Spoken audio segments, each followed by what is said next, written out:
Welcome to the Deep Dive. We sift through complex information, find the core insights, and basically give you a shortcut to getting up to speed. Yep, saving you time, cutting through the noise. Exactly. So today, we're jumping into the global plastic compounding market. A really interesting one. We're working off a market report, right? The title's something like, "The global plastic compounding market will hit USD 827.40 million in 2025." That's the one. And our mission today is to unpack it, pull out the key findings, market size, growth projections. Let's driving it, the hurdles, trends, where it's happening geographically. Right, the whole picture, giving you a clear view of this specific industry landscape. And it might sound a bit technical, plastic compounding, but I mean, these materials are everywhere. Absolutely. The report makes it clear they're in products we use constantly, often without us even realizing it. Definitely. Okay, so maybe let's start with the basics. What exactly is plastic compounding, according to this report? Good starting point.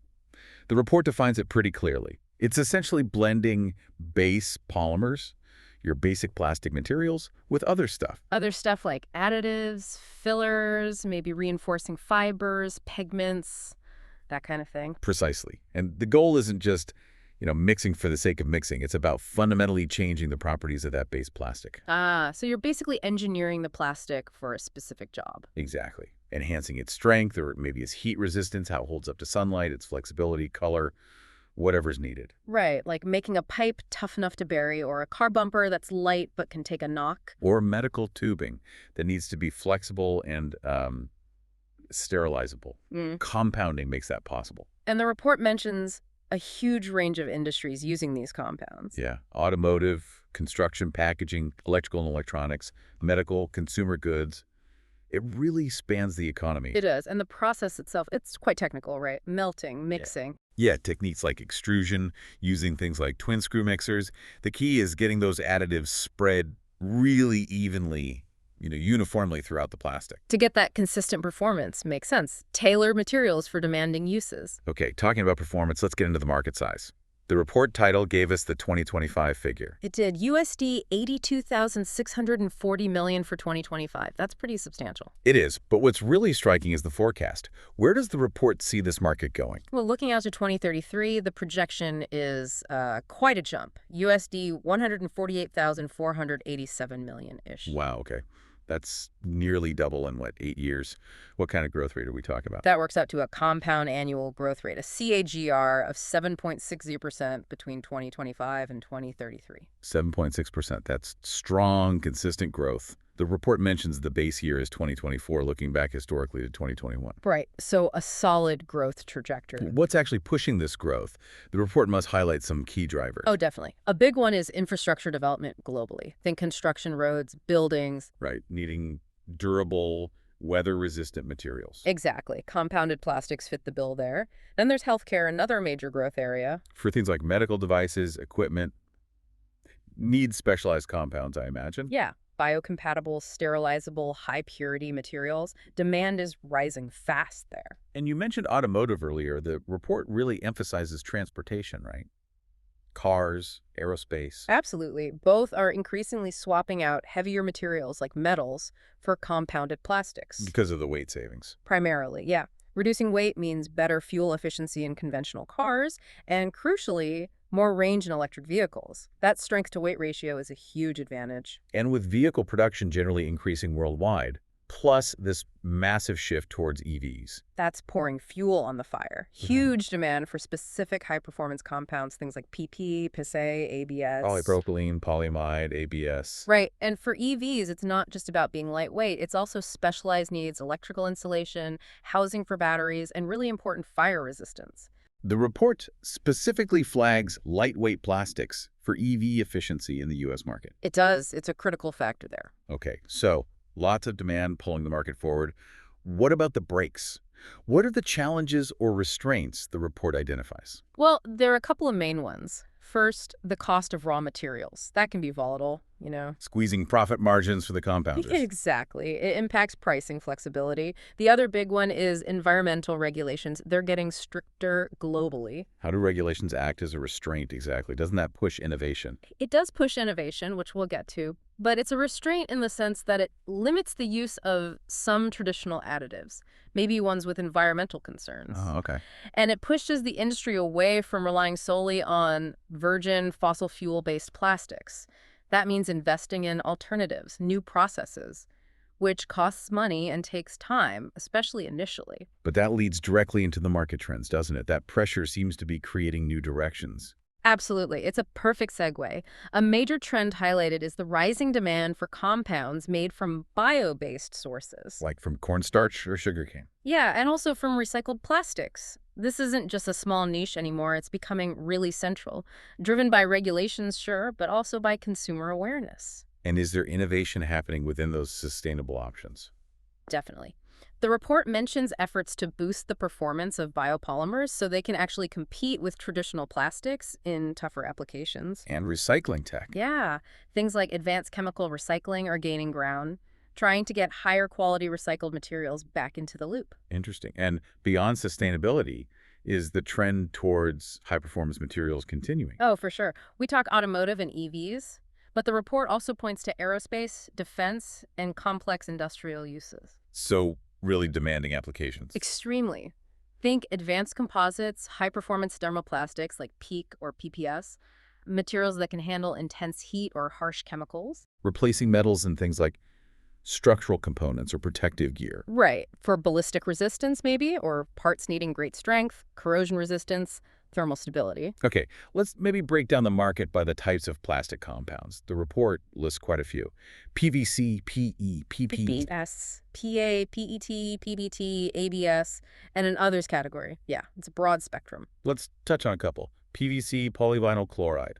Sounds familiar. It's a real workhorse. Super versatile, durable, cost-effective. You find it in rigid forms like pipes, window frames, siding. Right, construction stuff. And flexible forms, too. Think medical tubing, wire coatings, flooring. Its properties get tweaked a lot through compounding. And demand is strong, despite maybe some environmental questions. Demand is strong, yeah, especially in construction, automotive, healthcare. But yes, the report notes it faces scrutiny over disposal and certain additives. Okay, what about PE, polyethylene? Ah, PE. Probably the most common plastic type globally. Lightweight, flexible, pretty good chemical resistance. It's different types, right? HDPE, LDPE. Exactly. HDPE for things like milk jugs, pipes, containers. LDPE and LLDPE more for films, bags, flexible packaging. And is PE growing strongly? Yes. The report actually flags PE as the fastest growing segment among these main types. Big drivers are its recyclability and its use in sustainable packaging initiatives. Makes sense. What about some of the others listed briefly, like PA or ABS? Well, PA polyamide, that's nylon, basically. Valued for toughness, heat resistance, big in automotive and industrial parts. ABS. ABS is known for being durable, impact resistant. Lots of consumer goods, electronics housings, car interiors use it. Then you have PE and PBT. Polyesters. PE is common for bottles and fibers.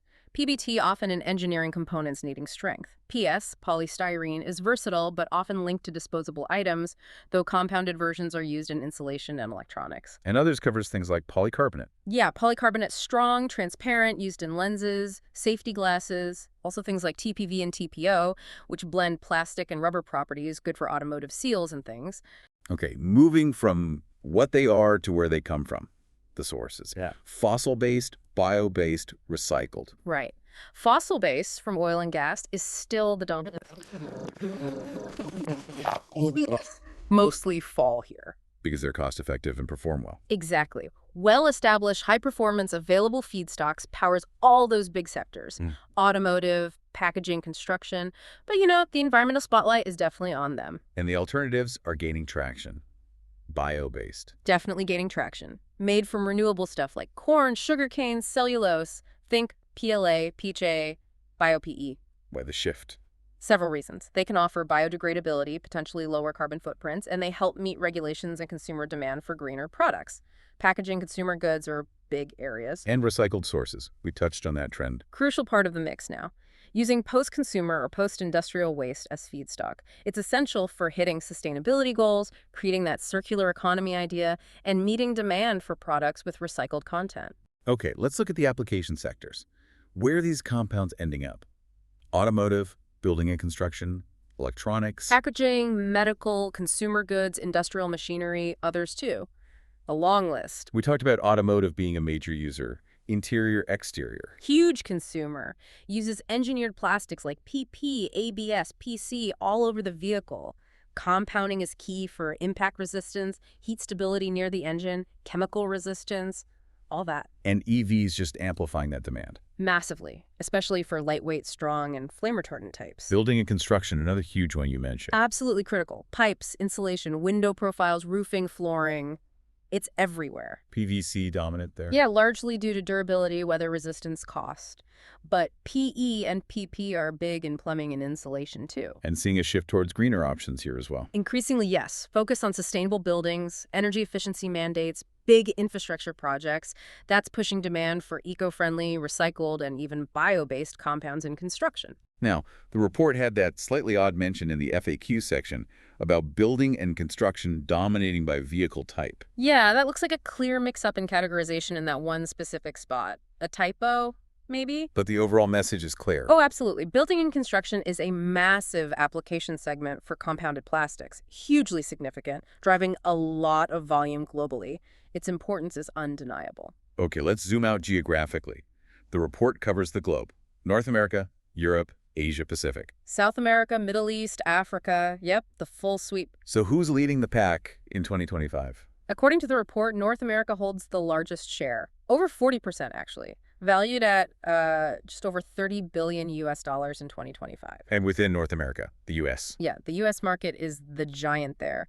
Canada and Mexico are significant too, showing good growth, but the US dominates. What's driving it, particularly in the U.S.? Anything specific? The report calls out that push for lightweight plastics, especially for EVs. Improving efficiency and range is a big focus there. Makes sense. What about Europe?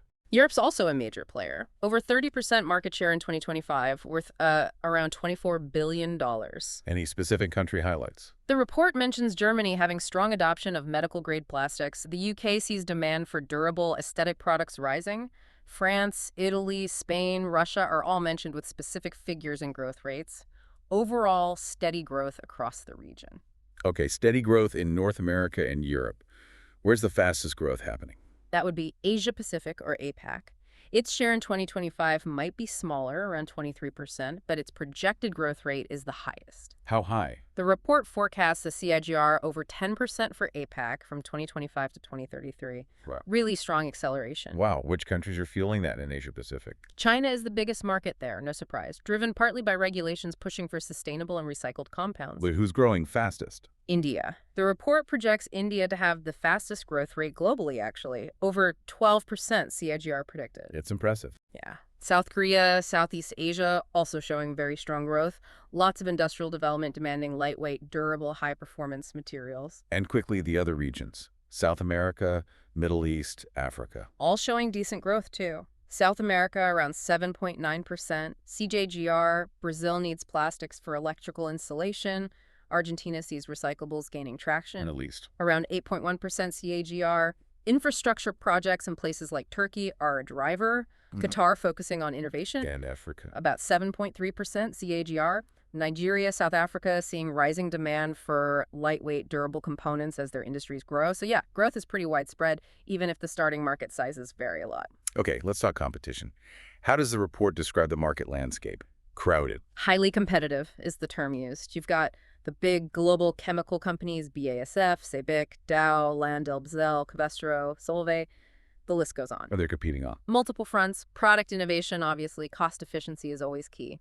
But increasingly, sustainability initiatives are a major competitive factor. Developing those bio-based and recycled compounds we talked about. Exactly. Driven by regulations, consumer preferences. It's becoming table stakes almost. Any specific strategic moves mentioned? Mergers, acquisitions? Yes, the report highlights that. Strategic collaborations, M&A to expand capacity or technology, especially in recycling. Examples. It mentions Borealis buying Realty late last year, boosting their mechanical recycling capacity significantly, and Cermax expanding in India with a new plant, targeting that high-growth market. So lots of activity. The report also mentioned some qualitative analysis, right? Pestle, Porter's, Five Forces. Correct. It includes those frameworks plus ESG analysis. It even notes things like the potential impact of Trump's tariff war, indicating it considers broader economic and political factors. Without going into the specifics of the tariff impact itself, which the source doesn't detail. Right. It just shows the report aims for a wider context, seeing the market as influenced by global events, regulations, societal pressures, not just in a vacuum. Okay, let's try and synthesize this. Bringing it all together, what are the absolute key takeaways from this deep dive? Okay, first, it's a market with significant global growth ahead. That 7.6% CAGR projection is solid, signaling real expansion through 2033. It's definitely an industry on the upswing. Second, demand is tightly linked to major global sectors. For sure. Building and construction stands out as a massive consumer, using these compounds for durability, fire resistance, UV stability, essential for modern infrastructure, tied directly to global development. In automotive, especially with EVs driving specific needs. Exactly. Those lightweight, high-performance needs are a huge driver. And third, the materials themselves, the type and the source, are evolving. Right. Polyethylene, PE, was flagged as versatile and growing fast, especially its bio-based and recycled forms, which brings us back to that big theme, sustainability. The shift towards bio-based and recycled isn't just niche, it's reshaping the whole market. That seems to be the clear message. Regulations and consumer demand are powerful forces here. So this report paints a picture of an industry that's, well, fundamental to making so many things we rely on. Cars, buildings, electronics, packaging. It's growing fast, but it's also wrestling with its environmental impact in a very direct way. Absolutely. You see this incredible innovation pushing material performance, lighter, stronger, more specialized plastics, enabling new technologies. But alongside that, Is this constant push and pull with sustainability, the drive for bio-based, for better recycling. It's woven throughout the market story now. it really leaves you thinking about that duality.